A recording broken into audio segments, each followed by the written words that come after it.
Let's go inside the war room. September 7th, 2008. The government takes over Fannie Mae and Freddie Mac. The pillars of the U.S. housing market are crumbling. September 14th, 2008. A frantic Sunday meeting at the New York Fed. The CEOs of every major bank are there, looking pale. They try to save Lehman Brothers. Barclays wants to buy them, but the UK government says no. Bank of America walks away to buy Merrill Lynch instead. Monday, September 15th, 2008, 1 a.m. Lehman Brothers files for bankruptcy. When the sun rose that Monday, the world's financial plumbing froze. Banks stopped lending to each other because they didn't know who was infected with toxic debt. If you tried to use an ATM that week, there was a very real chance it wouldn't have worked. We were 48 hours away from a total blackout of the global economy. To understand the damage, we have to look at the before times. In 2007, the starter home was a rite of passage. If you were 25 years old, making a median salary of $45,000, you could walk into a bank in Phoenix or Las Vegas and walk out with a mortgage. The barriers to entry were non-existent. The American dream was on autopilot. Fast forward to 2024. That same house has tripled in price, while the median salary hasn't even doubled. But the price isn't the only problem. The owner is the problem. Before 2008, your neighbor was a family. After 2008, your neighbor is a ticker symbol. When millions of Americans were foreclosed on, the houses didn't just vanish. They were scooped up at cents on the dollar by private equity giants like Blackstone and Vanguard. They realized something terrifying. If you own the supply of a human necessity, shelter, you can dictate the terms of existence for an entire generation. We shifted from a ownership society to a subscription society. You don't own your music, Spotify. You don't own your software, Adobe. And for millions of young Americans, you will never own the roof over your head. You are now a permanent subscriber to your own life. Let's pull back the curtain on how we got here. The 2008 crash was fueled by a drug called subprime. By 2005, the financial industry had run out of responsible people to lend money to. But the Wall Street machine needed more collateral to package into bonds, so they went predatory. They created the ninja loan. No income, no job, no assets. Imagine a waiter making $20,000 a year being approved for a $750,000 home with an adjustable rate mortgage. The bankers knew these people couldn't pay it back. They didn't care. They sold those toxic loans to the next guy in line, who bundled them with 1,000 others and called it low risk. It was a global game of hot potato, played with a live grenade. And on September 15th, the music stopped. When the grenade exploded, it took $19 trillion of household wealth with it. But the financial loss was secondary to the psychological loss. For 80 years, the American mindset was built on the latter. You work hard, you buy property, the property gains value, you retire. 2008 proved the latter was made of termite-eaten wood. This created a scarred generation. Millennials watched their parents, people who had done everything right, lose their homes in weeks. They watched the people who caused the crash get bailed out with taxpayer money, while their families got for sale signs taped to their front doors. This is where the modern doom spending comes from. If the system can evaporate your savings in a weekend, why save? Why buy a house? Why not just spend that $5,000 on a vacation today, because tomorrow is a gamble you've already lost? But while the middle class was collapsing, something else was rising. Deep in the corners of the internet, a mysterious white paper was published. It proposed a new kind of money that no government could print and no bank could steal. The crash didn't just break the economy, it gave birth to the digital resistance. After 2008, the 9-to-5 with benefits didn't just disappear, it became a luxury. As companies scrambled to cut costs, they stopped hiring employees and started hiring independent contractors. Enter the gig economy. We were sold a beautiful lie. Companies like Uber, Airbnb, and TaskRabbit told us we were becoming entrepreneurs. They told us we had flexibility.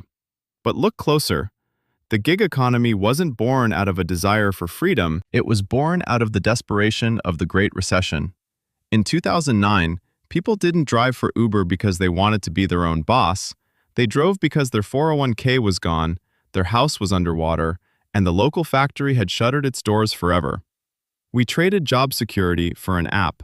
We traded health insurance for, quote, flexible hours. This is the invisible scar of 2008.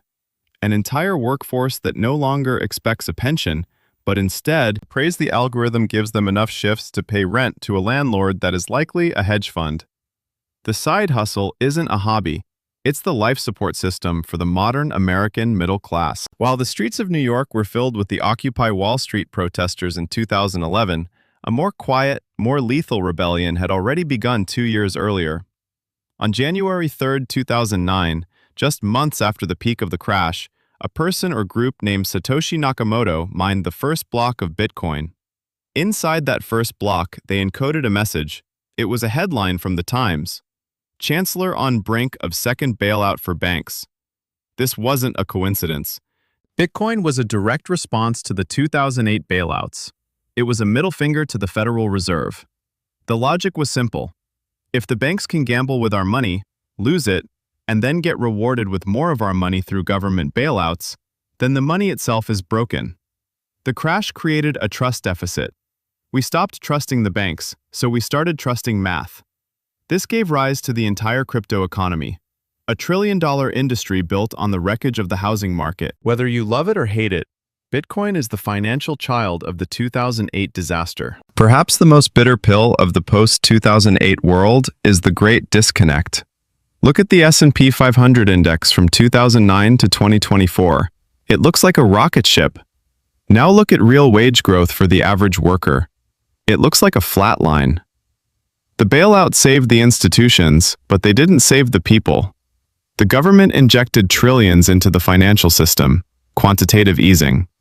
This easy money didn't flow to your local small business. It flowed into the stock market and into the pockets of the very people who caused the crash. This created the wealth gap on steroids. If you owned assets, stocks, real estate in 2010, you became unimaginably wealthy over the next decade. If you were a renter trying to save up, you were left behind in the dust. But you can only push a society so far. When people feel the game is rigged, they don't just stop playing, they try to flip the table. The economic frustration of 2008 didn't just stay in the bank accounts. It moved into our politics, creating a firestorm of populism that would eventually lead to the most divisive era in modern American history. After 2008, the American people waited for justice. They waited for the architects of the collapse to face handcuffs. Instead, they watched from their foreclosed lawns as the government handed those same architects billions in quote-unquote bailout checks. The social contract didn't just tear, it incinerated. This birthed two radical movements that would define the next decade. On the left, Occupy Wall Street, a cry for the 99% against the 1%. On the right, the Tea Party, a furious rejection of government spending and overreach. But these weren't just fringes. This was the beginning of the Great Polarization. When people lose their homes but see the elites get richer, they stop looking for policy solutions and start looking for outsiders. They look for someone to flip the table. The seeds of the 2016 election, the rise of Donald Trump and the surge of Bernie Sanders, were planted in the soil of 2008. The anger wasn't new. It was a decade of suppressed economic trauma finally finding a voice. We didn't just change how we vote, we changed how we view our neighbors. The crash turned us versus them into a national identity. As the job market evaporated in 2009 and 2010, millions of young Americans were told the same thing. Go back to school. Wait out the storm. Get a degree so you'll be safe next time. It was a trap. Because the government had slashed funding for public universities after the crash, tuition skyrocketed. Students took on federal loans at record rates. Total student debt in the U.S. was around $600 billion in 2008. Today, it's over $1.7 trillion. We traded one bubble for another. We moved from toxic mortgages to toxic degrees. An entire generation entered the workforce in 2012 and 2015, saddled with the equivalent of a mortgage payment, but without the house. This is the hidden recession for millennials and Gen Z. They aren't killing industries because they want to. They are killing industries because their disposable income is being siphoned off to pay for a promise that was broken the moment they graduated. So here we are, 15 years later. The stock market is at all-time highs. Luxury towers are rising in every city. On paper, America is richer than ever. But look at the foundation. Household debt is back at record levels. The too-big-to-fail banks are now even bigger than they were in 2008. And the housing market? It's more disconnected from reality than it was at the peak of the bubble, fueled now not by subprime borrowers, but by institutional greed and a permanent shortage of supply. History doesn't repeat itself, but it often rhymes. The 2008 crash taught us that the system is fragile, but it also taught the people at the top that when things break, the taxpayers will pick up the bill. That is a dangerous lesson. The 2008 crash didn't end in 2009. It lives in the room you're renting. It lives in the stress you feel when you look at your credit card statement. It lives in the deep-seated feeling that no matter how hard you work, you're just running to stay in place. We are a nation of survivors, living in a landscape of ruins we've tried to paint over. But you can't paint over a structural crack. The question isn't whether the American dream is dead. The question is, are we brave enough to build something new, or are we just waiting for the next collapse to do it for us? If you felt the shadow of 2008 in your own life, through your career, your housing, or your family, share your story in the comments. We need to talk about the reality of this economy, not just the headlines. And if you want to understand the forces that are actually running the world, subscribe and hit the bell. Because the first step to escaping the shadow is realizing that you're standing in it.